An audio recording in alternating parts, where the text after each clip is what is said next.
तो next question है 26.8 ग्राम sample of MgCO3, CaCO3 calcium carbonate and sodium bicarbonate suffered loss of 11.9 gram on heating. The residue of NaHCO3 on treatment with HCl produces 1.12 liter CO2 gas at STP. Find mass and mole of each component.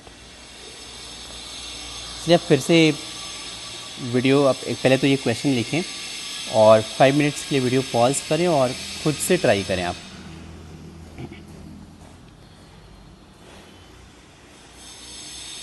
इसका solution देखते हैं। सबसे पहले अपन सोचते हैं कि MgCO3 को अगर आप हीट करोगे तो ये बनेगा MgO solid plus CO2 gas.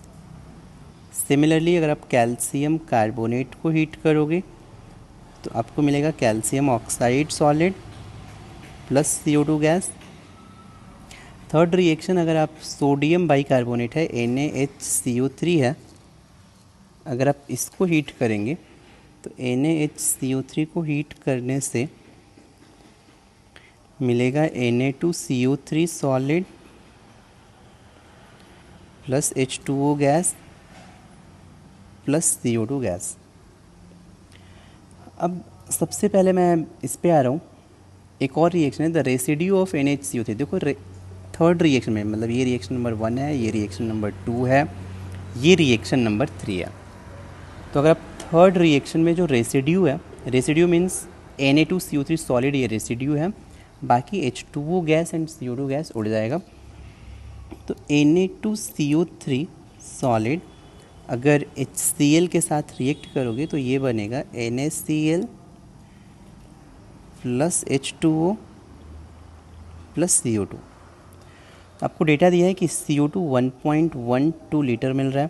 तो मैं यहाँ से क्या फाइंड कर सकता हूँ, मोल्स ऑफ CO2 फाइंड कर सकता हूँ। ये हो जाएगा 1.12 डिवाइडेड बाई 22.4 मीन्स ये हो जाएगा 1/20। अब सोचो आपकी ये रिएक्शन नंबर 4 है। फोर्थ रिएक्शन में अगर CO2 1/20 मोल्स है, राइट, तो 1/20 मोल CO2 है तो Na2CO3 कितना मोल होना चाहिए था, 1/20 मोल्स होना चाहिए था। बैलेंस्ड इक्वेशन में 1 मोल Na2CO3 से 1 मोल CO2 बन रहा है। अब ये Na2CO3 थर्ड रिएक्शन से आया है मीन्स Na2CO3 का 1/20 मोल्स फॉर्म हुआ होगा। अब 1/20 मोल्स Na2CO3 हुआ होगा तो H2O भी 1/20 मोल रहा होगा, CO2 भी 1/20 मोल रहा होगा और NaHCO3 कितना रहा होगा, जस्ट इसका डबल मीन्स 1/10 मोल्स रहा होगा।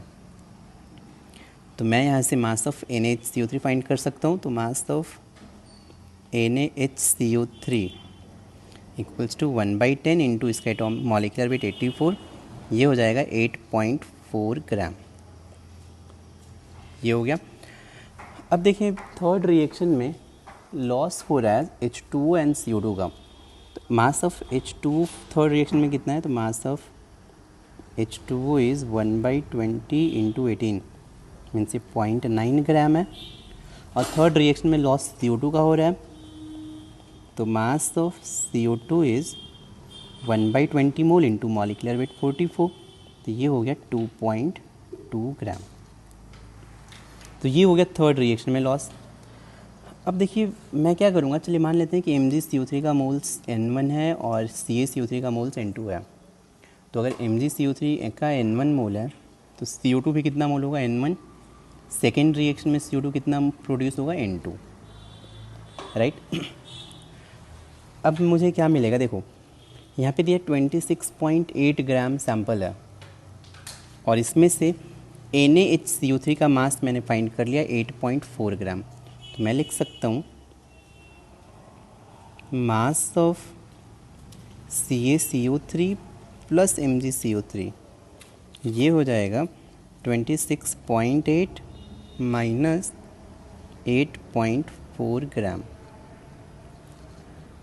तो ये हो जाएगा, वैल्यू आएगा 18.4 ग्राम, राइट। ये तो मिल गया, लेकिन मेरे पास N1 मोल MgCO3 है और N2 मोल CaCO3 है। N1 मोल MgCO3 का मास कितना होगा? 1 मोल MgCO3 का मास 84 होता है, तो N1 मोल MgCO3 का मास 84 N1 हो जाएगा। 1 मोल CaCO3 का मास 100 होता है, तो N2 मोल का मास 100 इंटू N2 हो जाएगा। So this will be equal to 18.4। N1 and N2 में एक एक्सप्रेशन मिल गया। सेकेंड एक्सप्रेशन कहाँ से मिलेगा, अब सोचते हैं।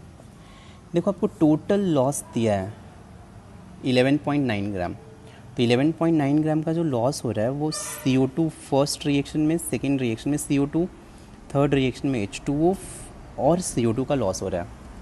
तो थर्ड रिएक्शन में CO2 एंड H2O का मास पता है, राइट, कितना, तो अभी फाइंड किया था। तो मैं बोल सकता हूँ टोटल लॉस इक्वल्स टू, पहले तो mass of CO2 in reaction 1 plus mass of CO2 in reaction 2 plus third reaction में mass of CO2 plus H2O in reaction 3।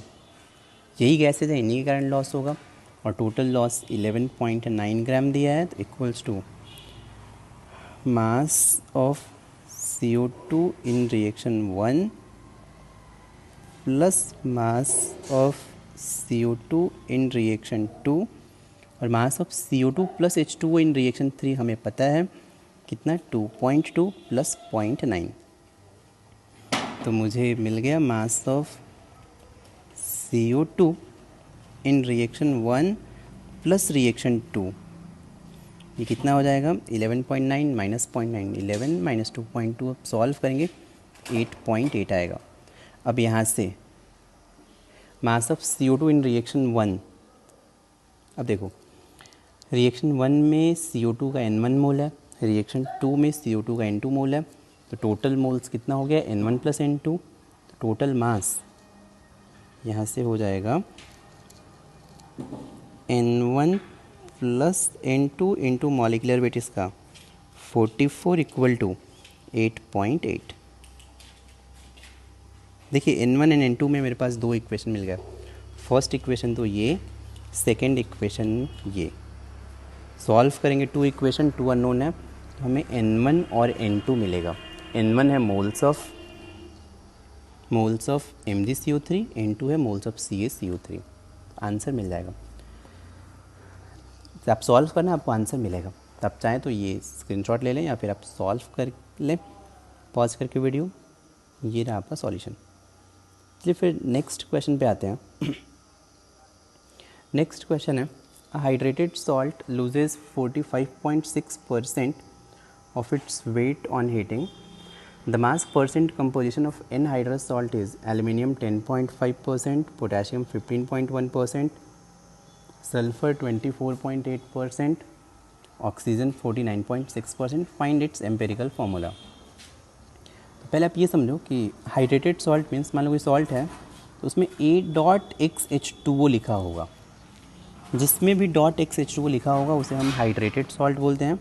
अगर आप इसे हीट करेंगे आपको मिलेगा A प्लस XH2O मिलेगा। तो जिसमें .XH2O है इसे बोलेंगे हाइड्रेटेड सॉल्ट, जिसमें नहीं है इसे बोलेंगे एनहाइड्रस सॉल्ट। अब देखिए यहाँ पे एनहाइड्रस सॉल्ट के लिए A के लिए मैं मान लेता हूँ कि 100 ग्राम है, तो 100 ग्राम में एल्यूमिनियम, पोटेशियम, सल्फ़र, ऑक्सीजन का मास, एल्युमिनियम का मास 10.5 ग्राम हो जाएगा, पोटेशियम का मास 15.1 ग्राम हो जाएगा, सल्फ़र 24.8 ग्राम हो जाएगा, ऑक्सीजन 49.6 ग्राम हो जाएगा। अगर आपको मास मिल गया तो आप मोल्स फाइंड कर सकते हैं। इसका मोल्स हो जाएगा 10.5 बाई 27, ये होगा 0.38। सॉल्व करना, पोटेशियम भी 15.1 बाई 39, ये भी 0.38 हो जाएगा।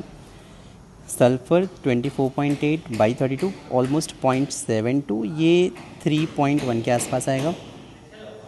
तो अगर आप मोलर रेशियो फाइंड करेंगे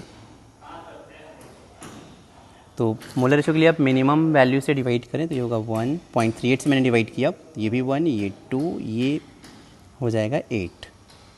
मीन्स फॉर्मूला होगा KAlS2O8 डॉट XH2O रहेगा, हीट करने पे आपको मिलेगा KAlS2O8 प्लस XH2O। ये हो गया। अब मैं क्या करूँगा,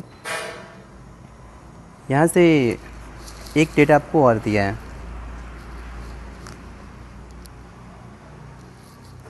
ये आपको डेटा गिवन है कि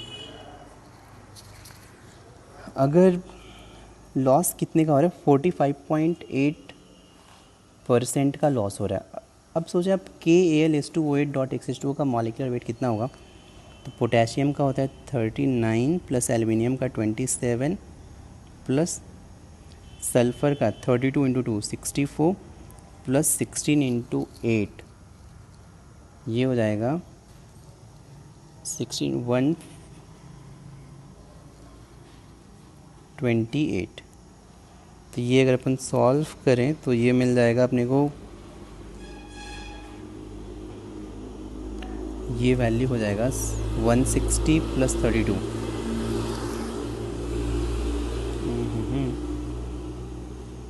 चलिए ये हो जाएगा 40 प्लस 26, ये 64 64 128 128 128 256 मीन्स ये हो गया 256 हो गया, नहीं 258 होगा, सॉरी 258 होगा। इसका 258 प्लस 18x और H2O 18x होगा, राइट।